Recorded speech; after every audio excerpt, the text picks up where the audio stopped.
Alright, I just got to. There's still 4. I don't want to sit this close to my brother. I don't. Okay. Hi, this is Jessica Baek. Welcome back to my channel. If you're new, it's fucking crooked. And that laughing is my little brother James. If you're new, welcome back. Never mind. This is Jessica Baek. Welcome back to my channel. If you're new, welcome to my channel. And this is a new segment we're gonna do every Thursday. So we're gonna call it Blerdsday Talks or something. But it's Blerdsday in there. We'll figure it out. Maybe he'll come up something when he's high. Something out. But this, as you guys know, is my oldest brother. LT the Gentleman, aka Lance. Y'all can catch me on YouTube, Young Tossin ENT. And all his information will be in the description box below. And I'll probably put his somewhere, like right here, because this is space right here. This is my personal space. We can't have 2 feet. I mean, we ain't getting 6 feet either because, you know, cameras. But, so we decided. The angle is like ridiculous. We decided that we have these long ass debates, or conversations, not really debates because we usually agree with each other, about anime and other shit we nerd out to.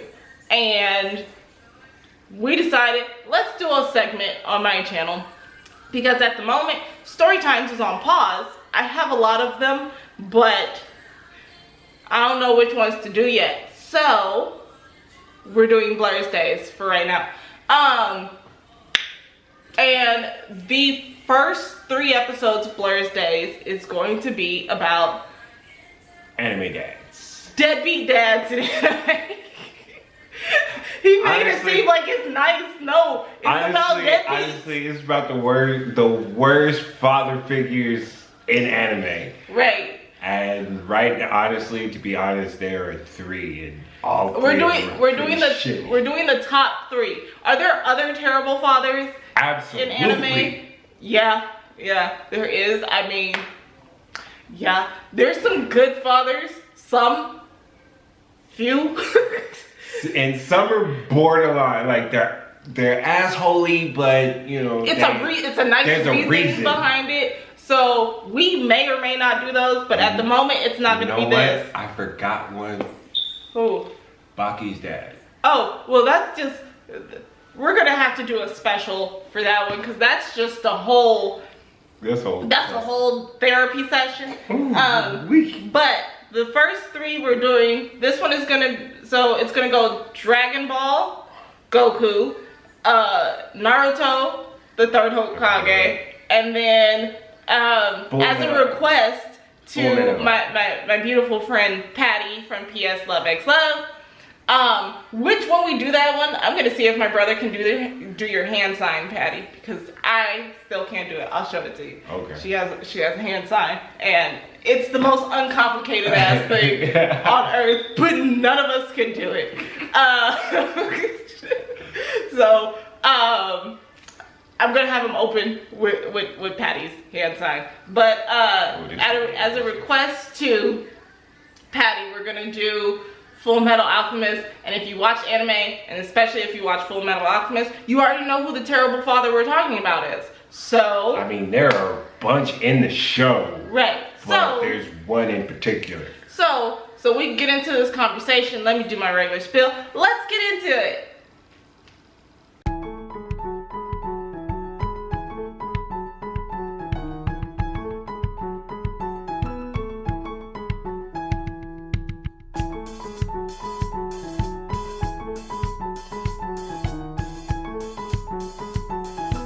Alright, so several people have children in Dragon Ball. However, for some reason people think Goku is a great father figure, which he's not a father figure. He's not even a father figure. I wouldn't even call him a dad. He's like a sperm donor. He's a sperm donor because his kids were raised by Piccolo. He is their father figure. is like literally Gohan. Like I really wonder what Father's Day is like in the Dragon Ball universe, because you got Vegeta who Vegeta raised his kids. I mean, he was there for the birth at least. Well, the thing is, even if people think Vegeta is an asshole, Vegeta is consistent in his assholery, right? True. And so very, he's that very, way. very true. He's that way with everybody, including his wife. He's just a less asshole to Bulma. But he was still there. He still raised his kids. He still taught his kids how to fight. Yeah, he did. Even when Future Trunks came back from the Right. Once he found out that was his kid, he was like, "Oh, son." Oh hell! Speaking of which, there's a show or there's a parody on YouTube that highlights just how bad of a dad Goku is. Like it's a whole show. Like they go from episode 1 to the end of the Cell games. Oh damn! But and the fucked up thing is they can only go to the end of the Cell games because Funimation strike them. The videos. But they let them keep the videos up because they went back and edited from episode 1 of Dragon Ball Z all the way up to the end of the Cell games. They edited to let people know that this was a fan base parody, that they weren't making any money off of it. Oh, okay. So they put in a little part. Yeah. But this is the thing, right? And I had a conversation with my lovely friend Stevie, and he's like, Goku's not that bad of a dad. Goku's not a freaking dad, except for his third kid, who he adopted, who was like, is that the kid of an enemy or something? It was Majin Buu. He adopted the baby version of Majin Buu. He had wished on the Eternal Dragon that Majin Buu was reincarnated into a human, and he became a baby. And then he grew up. Ooh, if you've watched any of Dragon Ball GT, I know GT's not canon. I don't give a fuck. GT's not canon, but GT also sucks too. So. I mean, we got Super Saiyan 4, which was better than Super Saiyan God. Oh, that's true, but GT, never mind. That's a different conversation. That's a different conversation for a different day. I like GT. But like, he adopted his baby enemy and was a better dad to that than his 2 actual kids. Also, this is the thing. This is what makes Goku the worst father, okay? He has 2 kids from Chi-Chi and still doesn't know where babies come from. Speaking of which, that's in the parody. Yeah. But he does the instant when he finds out that that's sex makes babies, he pops over to Vegeta and is like, Vegeta, sex makes babies. Like, but this is the thing, how do you not know this? You have 2. You at least had to bone twice. Right. You have 2 kids and you don't know where babies come from. Did you just think, is that why you had no connection to your children? Because you thought they just like popped out of the ground or something? Like it was the Untamed and it was like he was a cabbage? Like, Lance doesn't get the reference because he ain't finished the show yet. But, like... What show? The Untamed. The gay wuxia. Oh, right. Popped out of the... Wait, is that the one with the dude that has sickle cell anemia and it makes him super strong? No. Because I got something to say about that. If we ever discuss that's a totally different show. That is a totally different. That might just be a video on my channel. That was on Amazon Prime. I will talk to you about it, but did you finish it? So it doesn't matter. I haven't even started it. That part. So I got a backlog of shit. So I feel like Goku, because he didn't know where babies came from, like he had no thought process, like he didn't think they were like, I don't know, maybe he didn't think they were people like that he should have an emotional connection with. But then again, like Goku doesn't really have an emotional connection with anybody except Krillin. No, he has an emotional connection with Vegeta. Okay, well, their rivalry is something. Okay, 3. He has an emotional connection to Piccolo. He has an emotional connection he has an emotional connection to Krillin, and he has an emotional connection to Vegeta. However, Those are all dudes, and he has no emotional connection to Chi-Chi whatsoever, which is weird because, I mean, he should at least be annoyed with Chi-Chi. She chased him for all his childhood. But, you had your rival, enemy, turned friend. Okay. Just raise your child and teach him how to fight. And if you're the strongest Saiyan, why would you have a non-Saiyan teach your kid how to fight? Okay. But I'll try to learn after. Yeah, that was one thing that didn't make sense to me at the end of the Boo arc. Like, hold up, you literally fought this dude. You fused with Vegeta, who was adamant against it at first. Y'all battled Super Boo to get, and then y'all went inside to get Gohan, Goten, Trunks, and Mr. Satan out of Boo. And I think they took Fat Boo out too. But when he returned to a kid and Vegeta begged you to put on the earrings, you was like, nah, I got this. But yet he was whooping your ass.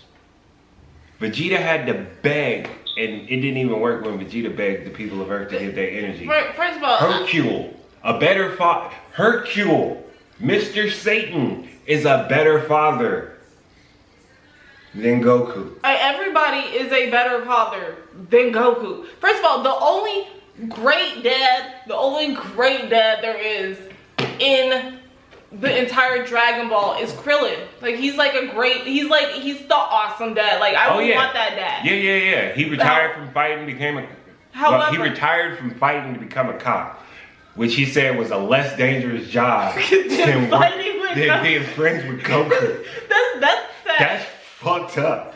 Like, even in the Dragon Ball universe, your best friend you grew up with, like, this is your sworn blood brother. You know what? It's much safer to be a police officer than to hang out with him every day. But it's also, he has a job. And what does Goku do? He's a farmer. Goku is a bum, let's be real. He's a farmer. Chi-Chi made him a farmer. Okay, but I'm pretty sure Chi-Chi is still doing most of the work. Goku is a bum. No, yeah. They have a farm. Goku tended it one episode. Mr. Satan brought over like 5 billion zenny or some shit. His prize money for winning the last competition, because the world tournament, because Goku made everybody forfeit when they came up to fight Mr. Satan. And that's annoying. Why do people listen to Goku anyway? Because he's not the smartest. And even Vegeta dropped out. But that's again, my issues with Goku is a totally different Blerdsday conversation, because I don't understand why he's considered the best. But that's neither here nor there. My question is, how did he get Chi-Chi to agree to give their child, especially their firstborn child, to Piccolo, so Piccolo could take the little bastard to a different planet? Not only did you not raise your child, you stole the opportunity from your own wife and the mother of your child to raise your child. Well, technically, Goku didn't have a say in Piccolo taking Gohan. Because remember, Piccolo took Gohan after they fought Raditz. That doesn't matter, though. He still gave his kid to Piccolo. No, he didn't. Piccolo kidnapped Gohan. Okay, but this is Gohan and Piccolo's relationship is a form of Stockholm syndrome. This is why I say he gave him. Because one, Vegeta has a spaceship. You could ask your cousin to borrow the spaceship, but he doesn't even need a spaceship. He could go into space and take his kid back. He could. Like, the Saiyans can breathe in space. Like, I don't know why everybody's like, oh, Goku's gonna die on the planet. Do y'all not remember when they were showing where Frieza blew up planet Vegeta, all the Saiyans in space? No helmet, no nothing. They could all breathe. But that's why I say Goku gave Piccolo his kid. Because as soon as you realize, crap, my kid's been kidnapped by my arch nemesis. This was before the Namek saga, because Piccolo was dead too. Piccolo died during the Saiyan attack. Remember. So it was his best friend, both of his best friends that took his son to another planet. Okay. And that was fine.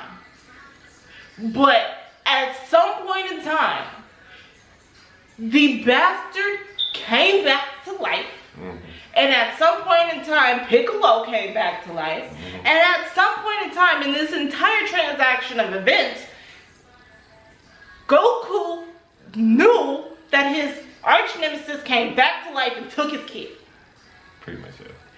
And at no point in time, from the time he found out while he was alive, did he go and retrieve his child. Well, he didn't have to, because Piccolo. All right, so after Vegeta and Nappa came to Earth and killed everybody, when they wished Piccolo back, Piccolo at that point had become a good guy. So Goku, technically, I think Goku just, Goku's an idiot. Oh, you're fighting on my side? Okay, we're friends now. Fuck everything that we've been through. Keep my kid. That's not this. I mean, at this point, Gohan had pretty much bonded with Piccolo. It's like, no, you can't go hang out with Piccolo. I'm gonna go hang out with Piccolo anyway. I'm stronger than you, Dad. I don't. I'm stronger than you. I'm gonna go. Because I'm gonna go. This is the thing. This is also why Chi-Chi bothers me in general. Chi-Chi should have grew a fucking pair like Bulma. Imagine if this was Vegeta and Bulma. Vegeta would have no peace until Bulma's child got back. That or he just take off into space like he did for 3 months. Chi-Chi should have. Like, Chi-Chi can literally annoy Goku into doing shit. That's how they got married in the first place. Yeah, because technically they weren't supposed to get married. They were only supposed to get married if she beat Goku in the tournament. Goku knocked her out the ring at one punch. Chi-Chi and Goku is also a form of Stockholm Syndrome. Goku has it. Yeah, Goku did. Yeah. Goku is just... Because Chi-Chi is annoying and she can't fight and she doesn't do anything. And you can't even say it's like Chi-Chi was the first girl Goku knew. Because it wasn't. He knew Bulma before he knew Chi-Chi. First. And to be honest, the fact that those two didn't hook up, I was like, we don't know. Look, in my imagination of the Dragon Ball universe, is they tried, but then Bulma was like, I can't. I fucking can't. Screw it. There's other men in the universe. There's tournaments that there's full of freaking men. I'll find one. She did end up with Yamcha. She did. Vegeta was obviously the best choice anyway, though. However, I don't want to date a dude that got blown up by an extra. It's true. But like hell, it's a term. Look, Bulma won in life, okay? Because Vegeta. It's an actual term that people use for other animes now. He got Yamcha. That's true. But Bulma won in life in general. The bitch became a princess by marriage, okay? Like. Technically a queen. Because Vegeta is the Frieza killed King Vegeta. Prince Vegeta became King Vegeta. So, but can we talk about that for a second? No. Different. Nope. You talk about it. Nope. I'm just saying. Nope. You can talk about it on totally. Also, however, I will say this. Goku is a little bit too imposing when he is the lesser of the nobles. I'm just saying that. Yeah. And his kids need to learn that technically Vegeta's kids are above them. They're all friends, but still, it is what it is. Everybody want to call Bardock a low class saying, but come on, man. Y'all know that was the king's cousin. That part. But it's also like, but to me, I had a huge crush on Vegeta. So, to me, Vegeta's the GOAT. Up until Vegeta came into the show, there was only really one person to root for. That was Goku. I didn't root for Goku. You couldn't root for Krillin because Krillin lost. Krillin was a coward. First of all, I'm a Krillin fan. Oh no, don't get me wrong. I love Krillin. Look, Krillin is the OG homie. He tried. He did. And Krillin is the motherfucker that won in life because he got Android XD. Oh yeah, Krillin won big time because he got the woman that beat up. And she the prettiest of all the women in the show. She not only beat up Vegeta, she broke his arm, she knocked him into a mountain, and she knocked his ass out of Super Saiyan. That part. How the fuck you knock a motherfucker out of Super Saiyan? And she the prettiest out of all the women. And I'm a Bulma fan. So I'm just gonna say, like, Krillin, his short little ass won. So, but that is our conversation on Goku being a terrible father. I'm pretty sure there's other things we missed. And you guys tell us what you feel about Goku's parenting. In the comment section. In the comment box below. Also, request what you would like us to talk about on Blerdsday. It doesn't just have to be anime. It could be K-pop. It could be J-pop. It could be Bollywood. It could be mangas. It could be BL. It could be whatever. And we'll talk about it. So that has been the first episode of Blerdsday. That's what we're gonna call it. Blerdsday. Let's talk about it. Yep. There we go. I'm with This is the first episode of Blerdsday. Let's talk about it with my brother Lance. And come back next Thursday. Don't forget to like, comment, and share. And subscribe.